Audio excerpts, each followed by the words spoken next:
Maayong adlaw kaninyong tanan. Anos bitag kining YouTube atong programa sa TV Pilipong Turgamento gipanguluhan gipangunahan sa Lay Catholic Apology International. Sir RJ Seno, uban ko ninyo sa kadali lang nga panahon aron na panagisugot sa mga butang nga may kalambigitan sa tong pagtuong nga Katoliko. Pasensya na kayo, wala pa ta naka-live, di pa ta maka-live sa pagkakaron kay lagi naalam tay mga ginagmay nga mga kakulian. Og shout out una sa tong mga igsong mga Katoliko nga kami na nagatabang sa atong programa. Daghan kaayong salamat tungod sa inyong tabang, tungod sa inyong suporta kining atong program. Yon ana gihapon dinhi sa social media. And salamat pod sa atong mga igsuon, particularly ang Seaton family nga nag-invite sa kuha sa ilang family gathering. Salamat kaayo, busog kay ko sa inyong tawag ining mga pagkaon. And nindot po kayo nga atong mga discussions nga gihimo concerning sa ato ang gitawag og faith. So karon nga panahon mga higalag mga igsuon actually nagposta kagabi and naay mga puntog mga argumento nga itong mga higala nga mga dili Katoliko kay init gyud kaayo sila sa atua tungod gyud mga pangtanggalon ng ilahang tawag ining mga maskara. So particularly si Mr. Grandugin, ingon pa niya, for your information, si Kristo wala magtukod og simbahan o specific name sama sa inyong gi-claim na puno si Kristo ang founder sa Roman Catholic Church in 33 AD. Actually, kami mga Katoliko basta mag-claim na anay tawag ining ebidensya, na anay proof. Dili pwede nga mag-claim ka nga wala kay gitawag og prueba parehagod sa inyo ha. Mag-claim mo sa inyong pundok nga iyan ni Kristo kay kuno nagsunod mo sa doktrina. Pero bisag usa ka putos buwad, wa gid mo mahatag nga reference sa paghatag og pahimugat na kanang inyong claim tinuod. Number 2, wala man po may gisulti nga si Kristo nagtukod og ngalan. Ang iyang gitukod ang iyang iglesia. Ug kanang iyang iglesia ulahin nang ginganlan. Nya syempre kay gitukod man ko sa iyang iglesia 33 AD, so hangtod karon na ang gihapon na kay ingon niya ako magauban kaninyo kanunay hangtod sa katapusan sa kalibutan. So buti pasabot from the 1st century AD until now, wag na mawala ng maong iglesia ha. Og nagpabilin ka na og kanang mo iglesia ha mao na ang simbahang Romano Katoliko. Mosugot mo sa dili according sa balang kasulatan ug sa mga dagko nga mga ebidensya walay laing gitukod si Kristo iglesia gawas ni anang maong simbahana. Ingon pa niya daghan gid mailod ani nga claims nga mga ignorante ginusinting membro ang gipitok-pitok ra nga kalimutaw. Actually sa tinuod lang sagad sa mga mailad ninyo kana rang mga Katolikong inosente nga magpitok-pitok ra gid tinuod ang mata. Pero katong mga Katoliko nga nagtuon may tungod sa pagtuong Katoliko, tinga magmailad ninyo. Ayaw ibaliktad ang sitwasyon. Sagad sa mga nangailad, sagad sa mga na-convert ninyo mga Katolikong way hanaw sa pagtuo. Mo nang giingon nimo nga nagpitok-pitok lang ang mata. O mao na sila. Mo na kung mag-convert mo mga Katolikong mga inosente, waan mo'y dungog. Ngano man kay inyong na-convert mga way hanaw. Yan. Nga pa niya, dili ba ang established sa dili ba ang na-establish sa 2nd century mao ang Catholic Church? Wrong, mali. Dili sa 2nd century natukod ang simbahang Katoliko, natukod ang simbahang Katoliko 1st century AD pa, particularly sa 33 AD sa panahon nagisulti ni Kristo, I will build my church. Kanang giingon nimo sa 2nd century mo nang pagngalan. Og dili pwedeng maghatag og identification ang usa ka membro ni ining maong simbahan na kung walay existido nga tawag ining pundok nga iyang gipasakupan. Okay, sa may unang militok anang word na Catholic Church, San Ignacio, obispo sa Antioquia, usa man ang iyang office nga gigunitan, kanang office nga iyang gigunitan, mao kana ang opisina usa ka diocese, usa ka patriarchate nga gitukod ni San Pedro nga diin gipili siya nga maoy ikaduhang obispo. Ikatulo kung magsugod na kang San Pedro, ikatulong obispo sa gitawag og kana lugar. And remember, ang Antioquia, kung basahon nimong balang kasulatan, mo na pinakaunang lugar nga ginganlag mga Kristiyanos. Di ba? Di mo tigbasag kasi sayang guning atong amigo ba? Sige, nagpaminaw anang chisme sa pastoy.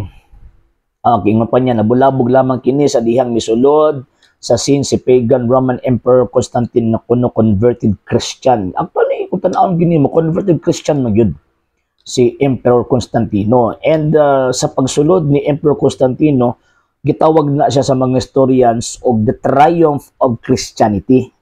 Ngano man kay kana nga panahon ang illegal nga pundok kani adto sa Roman Empire gihimo niyang legal. Labi na pag-abot sa 326. Nga naman kay sa dihang tawag anang giilad siya sa mga pagano, nakamatngon siya tungod sa iyahang mga advisors ng mga obispo, mga pare, iyang gipangpuo tong mga paganong relihiyon ug iyang gibawal.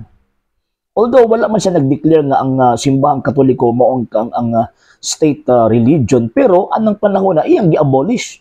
Iyang gi-abolish by action, by concept, iyang giilis ang Kristyanismo sa gitawag paganismo kay di na siya mag-profess og paganismo. Magbasa lagi kasi sana, hindi lagi lang puro lang chismis ni pastoy. Ay na lang. Okay, puro adunay day hidden agenda aron padayon ang pagtulunan sa paganismo wrong, mali. Nganuman kay sa first 400 years, ilabi na sa panahon ni Constantino, dili ang paganismo mo inihila or mibira sa Kristyanismo, no.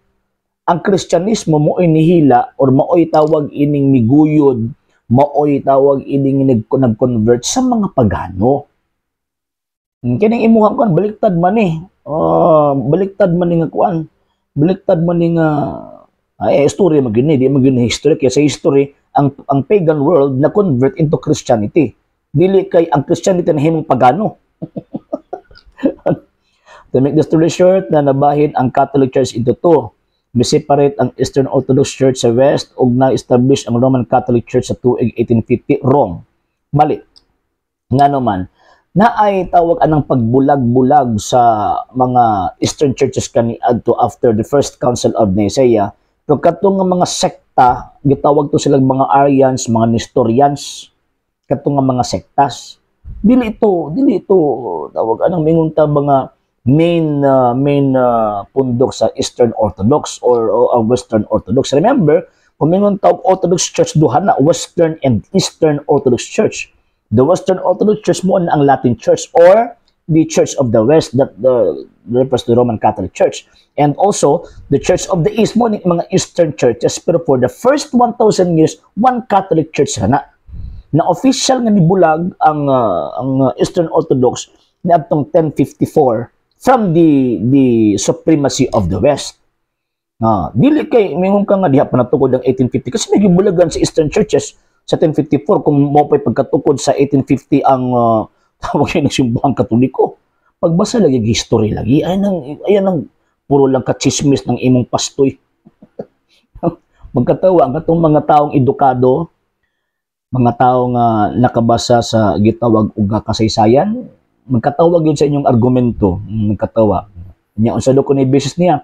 Unsa do ko ni basis nga ang Romano Katoliko pagano kay man-made doctrine like mother and child worship.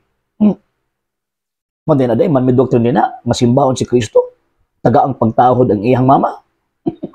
Biblical ba na, di ba? Philippians chapter 2 verse 5 to 11 ang tanang tuhod mga piko pinaagi sa ngalan ng Ginoong Kristo. St. John chapter 17 verse 10 imong pinaganoong Kristo kay pinaagi kanila, apil iyang mama dito, gipasidunggan ako. Mabatay ngon Santa Maria, St. Luke chapter 1 verse 48, og sukad karon ang tanang kaliwatan magangalang kanya kong bulan. Man-made day na. Imon ko, tuo ko magtuo mo Biblia. Di man lagi mo mutuo lagi Biblia. Unsa pa? Sana unsa na ko nabi. Okay. Unsa pa? Ingon pa niya din ribulto. Sige naman pong tawag anong ribulto kapira na to ni gitubag. Ang ribulto manggod sa Christian Church na implement siya after na sa triumph of Christianity. Kaya di ba sila makihimog ribulto before the 4th century kay persecuted man sila. Pero na sila mga icons sa mga katakumba, pag-research lagi. Nakadaot aning mga tawhan na bapataka lagyawit.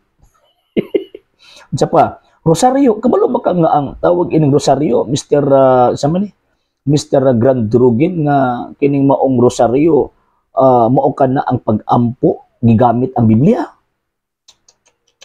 Gikan sa gikan sa kredo hangtod matapos ang mga misteryo nakasulat na tanan sa Biblia. Ay, nalang. Buti pasabot, ang Romano Katoliko mo ay unang sulpot sa Kristyanismo kasi nagsulti. Asa magikan ang Romano Katoliko kung sulpot sa gikan sa Kristyanismo? But-but. But-buton yun. But-buton. Alagi, dagko kayo ba, isod mo ninyo sa inyong bulsa. Ayaw. Sir Rogen Labajo, yes sir, maayong adlaw. Sir Hilton Istoy, maayong adlaw. Sir Dante Orejas, maayong adlaw. Sir Lomsky Manila, maayong adlaw nimo sir. Sir Onifres Giwel, yes sir, maayong adlaw. Sir Dionisio Lazaga, maayong adlaw nimo sir. Sir Diony Bagumon, yes sir, maayong adlaw nimo. Sir Dina Jongko, maayong adlaw. Sir Bobit Nualia, maayong adlaw. Sir Danny Guadalupe, maayong adlaw po. Sir Christian Bantulan, yes sir, maayong adlaw nimo. Sir Boy Listaneza, maayong adlaw po. Sir Robert Zoles, maayong adlaw. And ay mong katingala nga late ang ako ang greeting sa inyo ha, kay recorded lang man then after ana pag na mag-comments mag-ana pug ko mag-video mag-record para tubagon na to, then di ako shout out sa inyo nga tawag ining mga name. So daghan kang salamat, and sa gustong mo tabang sa tong program ayon nga until now nagkinahanglan gyapon kami sa inyong tabang o sa inyong suporta. So, dahaning salamat. Ave Maria, Viva Cristo Rey. Sa hindi pa po nakapag-follow sa mga pages po natin, i-follow nyo po yung mga pages po natin. RJ Horolanciano II TV Apolia Punto Argumento page, Kuya Apologies TV page, and RJ's Vlog 2022. And pwede rin po kayo mag-send po dyan ng Facebook stars. And also, sa ating po mga channels, sa hindi po nakapag-subscribe, subscribe po ninyo yung mga channels natin. Dalay Catholic, Apologies International Official, RJ Sano II TV, Kuya Apologies TV, and Barrio Kawayan Religious Forum. And pwede rin po kayo mag-send po dyan ng super sticker, super chats, and super thanks. And maraming salamat po sa mga kapatid at mga Katoliko na ulis pong tumutulong sa programa po natin. Maraming salamat po. Nang dahil po sa tulong at suporta po ninyo, ang programa po ito, until now, andito pa rin po sa social media. And until now din po, nangangailangan pa rin po tayo sa tulong at suporta po ninyo, dahil wala po kami magagawa rito mga sir, mga ma'am, kung wala po yung tulong at suporta po ninyo. Sa gusto pong tumulong, sa gusto pong sumuporta, pwede po ninyong ipadala ang tulong at suporta po ninyo sa pamamagitan po ng ating mga account numbers dyan po sa ating pong screen. And pwede nyo po kaming i-message sa ating pong page kung via remittance po yung papadala po ninyo. Maraming salamat po in advance.